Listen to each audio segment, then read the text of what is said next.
Yo, it's Mel from Rap Rankings. To hear the full episode this clip comes from and all the other episodes, stop by raprankings.com or search Rap Rankings on your favorite podcast platform. Track 2, Words I Never Said, featuring Skylar Grey, produced by Alex the Kid. I hate that guy. Alex the Kid, he's responsible for so many beats that I don't like. Well, I'm not here for the beat, but 7-. Flat 4.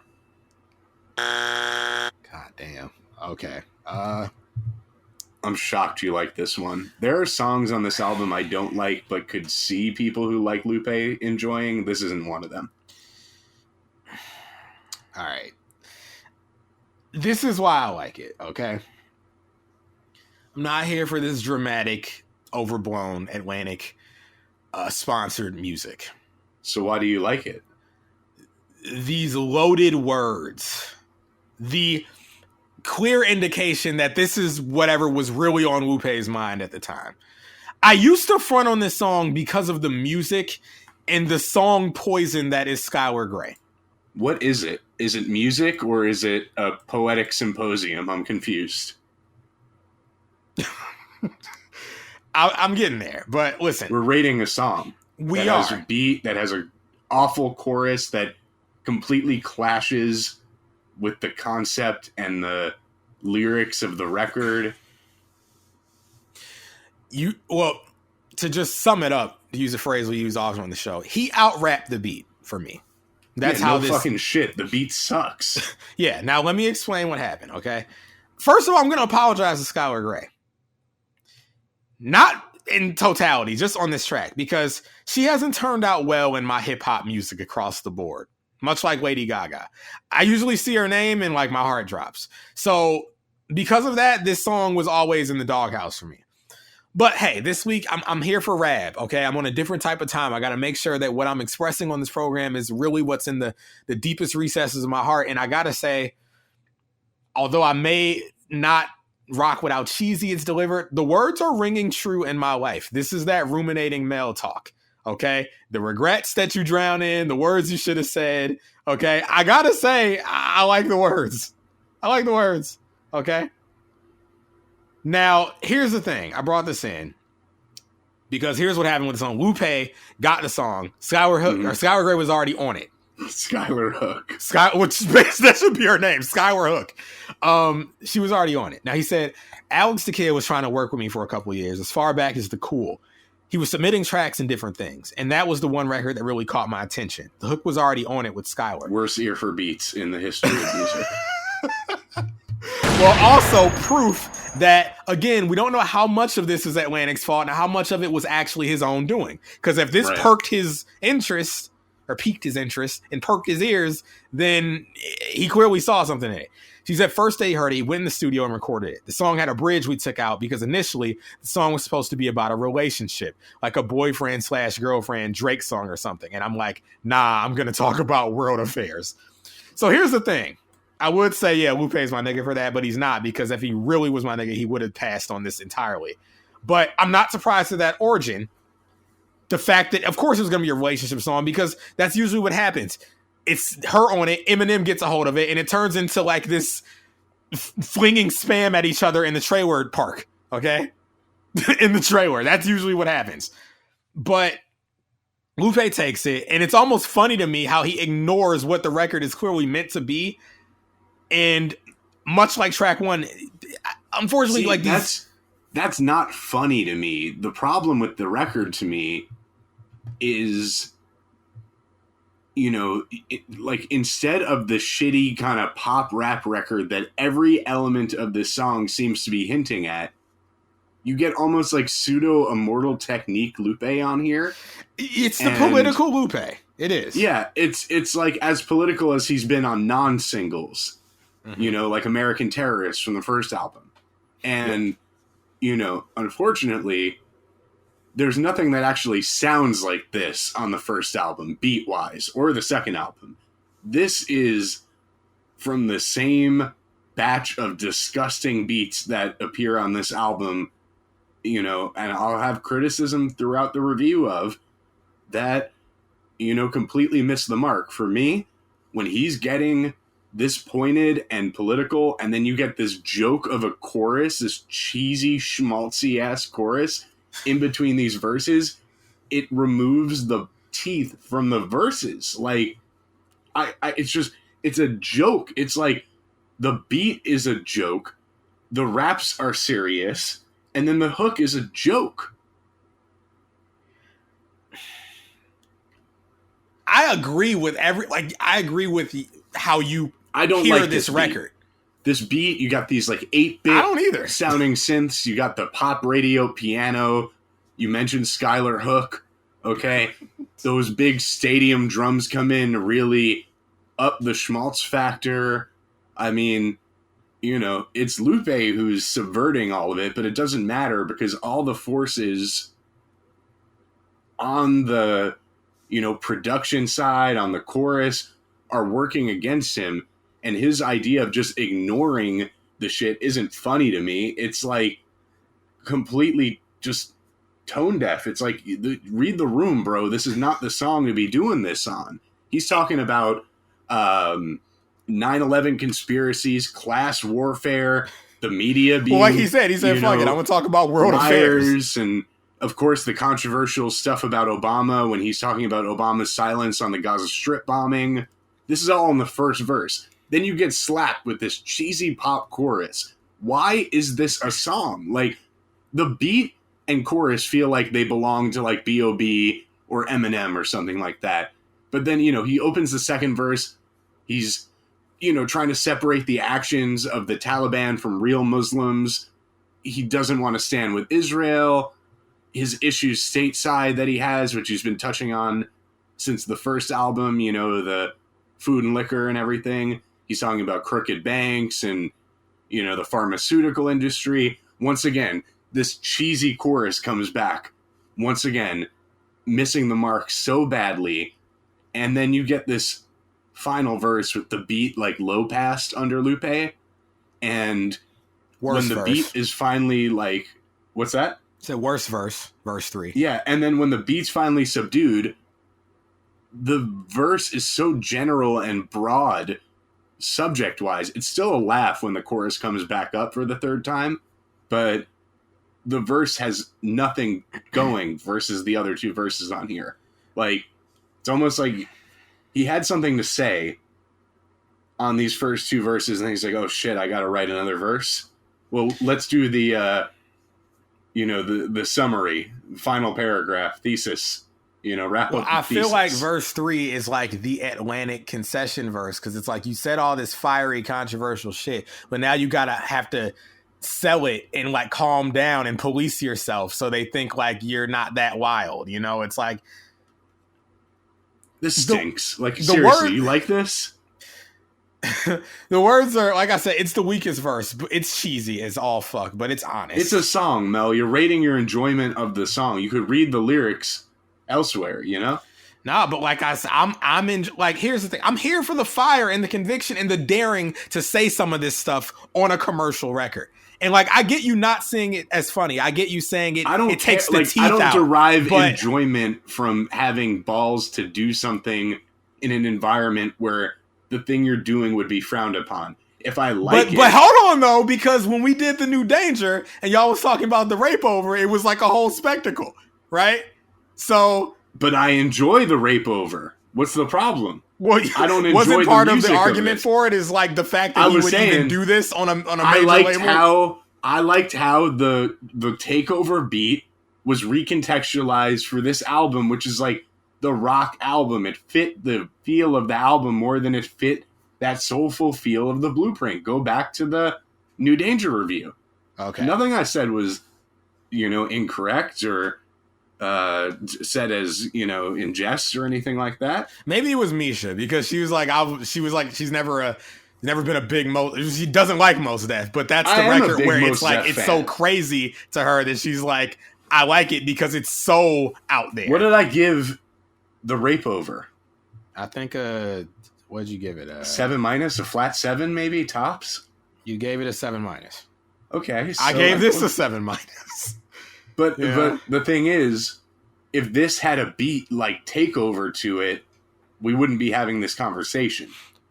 Where's the annoying, like, generic pop singer on the Rape Over who pops up in the middle of the song every couple bars? Look, I feel you, my nigga. I do, because I thought I didn't like this record for years because I'm not a fan of this music. But occasionally... To me, you're saying you don't like the chorus, you don't like the beat, you don't like the third verse. I like the words of the chorus. Okay. So you like the Skylar Grey words, you just don't like how she's singing them. Yeah. You know? So you like the lyrics in the chorus and the lyrics and delivery of Lupe in the first two verses. I'm telling you, the verses 1 and 2 are worth the price of admission. I don't think anything is worth the price of admission here. You can get this on other Lupe songs, and other rappers dive into the same shit on songs. It's funny ain't nobody breaking any.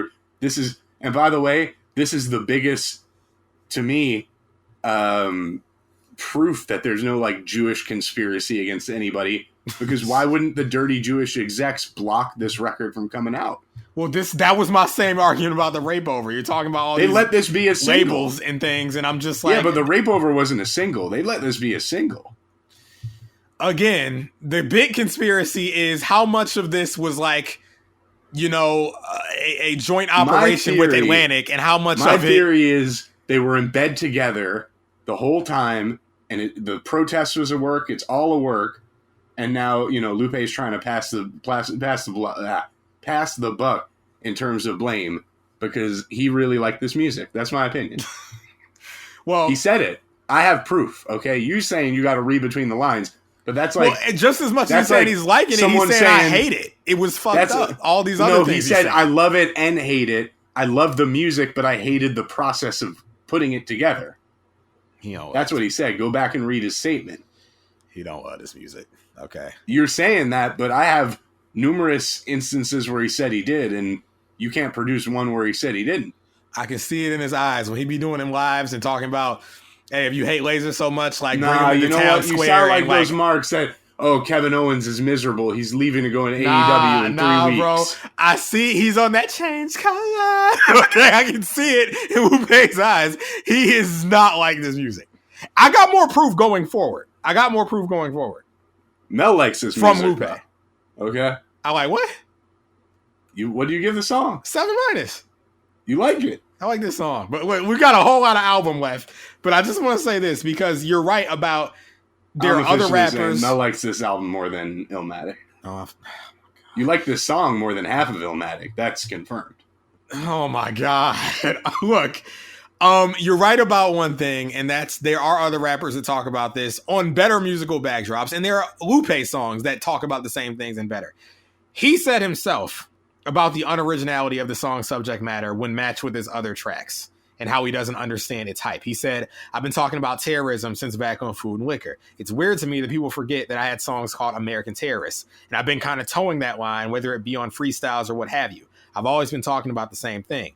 I'm basically saying the same things I've said on other mixtapes and albums. You know, this isn't a big step for me. It's not me striving to do anything different.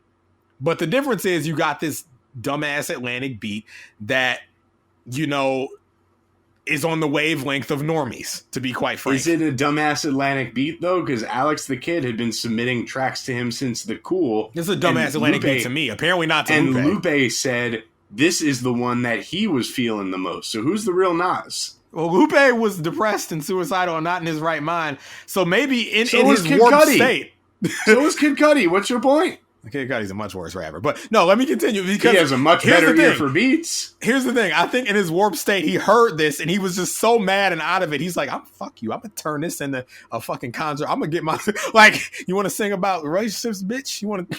Like, he just lost his mind. I think that's what happens here. Like, he heard this thing and, like, the project was to just distort and corrupt the record to such a degree that it like makes it like to Moulz, it's like, what the fuck is this abomination? To me, I'm like, oh, this is like a he's not getting any points pulling no redacted moves, okay? I want to hear good music. Okay, come on. Well, you're not going to get good music on this song, but like I said, these first two verses, the war on terror is a bunch of bullshit. Like I said, I don't agree with any rapper's politics or anything, but it's about, do I feel what you're saying? Do I feel like you believe what you're saying? You know, he's on 9/11 conspiracies. Funny story, this line about, you know, Gaza Strip was getting bombed. Obama didn't say shit. That's why I ain't vote for him. Next one, either, however you pronounce it. I remember my dad, because Lupe was on the news. I think he was on like CNN or something. And like they were questioning him about this line. Mm-hmm. And like my dad was like, I don't like this guy. And like I'm just thinking to myself, that's like, listen. Your because dad. of course my dad's like an Obama fan, but I'm just like, listen. Your dad can spot these fucking bad actors from a mile away. But you know what's funny? My dad's inconsistent because what's funny is just like in the past year, he was like, you know, I like that Lupe. And I'm like, what? That's right. That's right. What? All right. What changed your mind? Because like he must have forgot that he didn't like him. He must have forgot that he heard the new album. He's got some good beats on this new album. There's no way he heard Drill Music in Zion. Drill Music in Zion. And I tried to play him Tetsuo in Youth, and he was like trying to get into it, but it might have been too cerebral. And he like told me before, he's like, I don't know, I just can't get into this Lupe. But apparently he likes him now, so I don't know what happened. But yeah, so that line, this Obama thing, now this was in the midst of his first term. He still had some goodwill. He was still like the savior, right? Niggas loved him. He was Obama, first black president. It wasn't yet clear that he's as much of a politician as any other politician, you know, in various ways. So anti-Obama sentiment at this time was like traitorous. It was like Uncle Tom shit. So like it's now funny you say that though, because like at the same time, Elucid put out Sub-Base Diet, and he said Obama's a puppet. And well, is Elucid was he as big as Lupe though? You know, no, like, he's not even, you know, at the time as big as he is now in Arm & Hammer. But I'm just saying that to say, underground, this shit was not being like frowned upon. Right. I mean, just like now, everybody's radicalized. That Lupe was operating within, you know, it was taboo. Yeah. But look at now, it's funny because you got a lot of people claiming socialism. There's a viral tweet where like somebody's calling Obama a war criminal. And, you know, it's like that's just commonplace now. In 2011, you got lynched in the town square for this. You know, like he's on the news getting strung up basically for daring to, you know, go against what is, you know, more or less, again, not to get political, but like neoliberalism, I suppose. So it's like, yeah, this, like I said, at the time, it's not about me agreeing. It's like, but hey, you're saying this shit? Like, all right. I mean, I respect it. You know, this is how you feel. And of course, jackass. All right. That's what Obama said when he heard about this fucking song. He's a jackass. Yeah. Yeah, he probably threw him in there with Kanye, the two jackasses. But I'm glad Chance the Rapper came around and, you know, like Obama was just like, I need a rapper that's connected to my family that will never turn on me. That's that Chicago homerism, though. They always support each other. Hey guys, I like Obama, and my dad was like tapped in with the local politicians, so like, you know, that's why I'm as big as I am. But I'm talented too. Like, but at the same time, like, you guys should get involved in local politics and, you know, do the right thing and keep listening to me. Okay, that's Chance. That's what we got. Until that shtick wore out his welcome with a lot of people. Okay, because what faded away is like the Obama's great and like the cookout and like, you know, all of it went away when people woke up. You know, we were spending most of our lives in living in a neoliberal capitalist paradise. But, you know, people had to wake up. They woke up one morning and they started coughing. Look, folks, again, I'm just giving you the rundown of how times have evolved. I'm not making any political statements here. I'm just letting you know what I've seen and why things are different in different contexts. You got to understand, too, though, I've always flirted with liking this record because in 2011, the line where he's like, what do you say? You know, pills with million side effects, take them when the pain's felt, wash them down with diet soda, killing off your brain cells. I remember I was in my kitchen trying to get this album over, failing because it sucks. And my fridge was full of diet soda from my parents. And keep in mind, I was in a bad way psychologically. I was in the cult. consuming a lot of Hamilton. I was peak Sega. And your dad was no fan of Lupe, so you were thinking, oh, I see why he doesn't like Lupe. He's been drinking that diet soda, washing his mind out. He's brainwashed, right? And of course, my dad's a Marine too. I'm like, oh, he's compromised. He's in the government, But here's the thing, though. I was like, again, at the same time, this is the era of YouTube videos where it's like Jay-Z's in the Illuminati and Beyonce's this and this and that. So I had fallen into some shit, just like a lot of people. And I'm looking at this diet soda, and I'm like, between the 4chan and the Illuminati shit, bro. Mel between Sega, 4chan, and like the Mel wave, was really just like a fucking cunt hairs away from becoming a straight up anti-Semite. I never would have been that. I never would have. I don't know. I would never have been hateful towards a group of people, but I was. Mel would have identified who the initiative actually was. Oh shit! And we would have gotten fucking, Nazi Mel. No, you never would have got that. But listen, my ex could tell you a lot of bad shit I was telling her on the phone during that time. Okay, things that I had read and seen on the internet. Okay, but yeah, this was that era, and like I stopped drinking diet soda because it was like, oh, the aspartame or aspartame, however, the sucralose, it's killing off. You can't be drinking that stuff. That could very well be true chemically, but that's besides the point. I was always tapped into this like speaking truth to power. They don't want you to hear this talk, But they, aka the Jews, put the song out. They bankrolled it. They greenlit it. They allowed a video to be shot for it. They promoted it as a single. They serviced it to radio stations. The song came out, so you always have to question. It's the same theory I always had, like about the Illuminati or anything revolutionary. It's like, if it's true, wouldn't we not have access to it? It's like if the Illuminati were really doing things out here in you don't secret, think they'd be able to get those videos shut down? Right. We wouldn't actually know. It's only the brave truth tellers who are, going to expose this stuff. What's more likely is they seed that information to throw you off the scent of whatever's really going on, No, this is the Third Eye episode like a motherfucker. Kicking people out of their homes, okay? Lupe's talking about it, man. He's talking about it. Displacement. So crooked banks around the world will gladly give a loan today, so if you ever miss a payment, they can take your home away. This is true. This is true stuff. Okay? I'm tapping my temple. It's just that every time he delivers this shit, it comes back with the stupid chorus and removes any seriousness from the affair. That's all. Inside my head with words that I should have said. Listen, it is loud in my head with words that I should have said. I wouldn't sing it like this. No rap record sounded like this just a couple years earlier. I'm saying the band phrase. Here we go. Okay.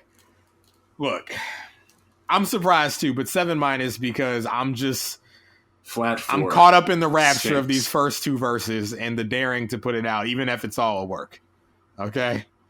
I got work. Everything's a work. It's all a fucking work. Lupe's Jewish. I made a song about it on Bad Sunday called It's Fucking Fake. Lupe himself is a Jewish executive. What? The whole thing, I'm a Muslim guy from Chicago, it's all an act. He's Jewish. Where is she at? Here we go, because this is oh my God. Hi guys. Okay, we're gonna stop with this and we're gonna talk about something else. I don't think I have anything else left to say other than, listen, I rock with the verses, and that's ultimately what gets this thing to a 7-. Even the cheesy third verse, I still think it's honest. Okay, so. Well, no, it's Lasers. Honest is, I think, 2014. Oh my God. All right, man.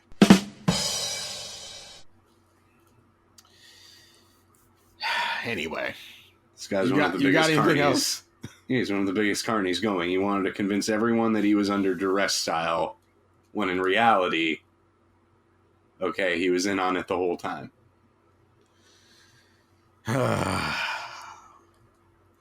I I have a depressive sense. I can tell when somebody has really been on that timing. Lupe has definitely been, to hell and back mentally. Now, that's not to say he wasn't in cahoots with Atlantic to maybe leverage it somehow and make a whole scene of it. Look, and a whole I could even see these dirty but Jewish execs telling him, call us dirty Jewish execs, like, let's get something going here. Maybe we can get you on the news. Controversy. It sells, doesn't it? He got in his first number one. Maybe Lupe was first like, I number don't know one, about that. Like, that's potentially very damaging. Like, no, say it. It's fine. We won't drop you. We'll put it out as a single. Fuck it. Right. Here's the thing, folks. Lest you forget, this is to date his most successful album commercially. His biggest song is on it. It's his highest selling album. It just happens to suck. But that's a perfect encapsulation of the music industry. The things that sell aren't always the best and the most representative of a person's artistry. He likes this music. I don't care. He fucking loves this shit. All right. Well, Lupe Fiasco, gay cock and off and yum. Oh my God, man. What an episode already. You want to move on? Yep. Yo, it's Mel from Rap Rankings. To hear the full episode this clip comes from and all the other episodes, stop by raprankings.com or search Rap Rankings on your favorite podcast platform.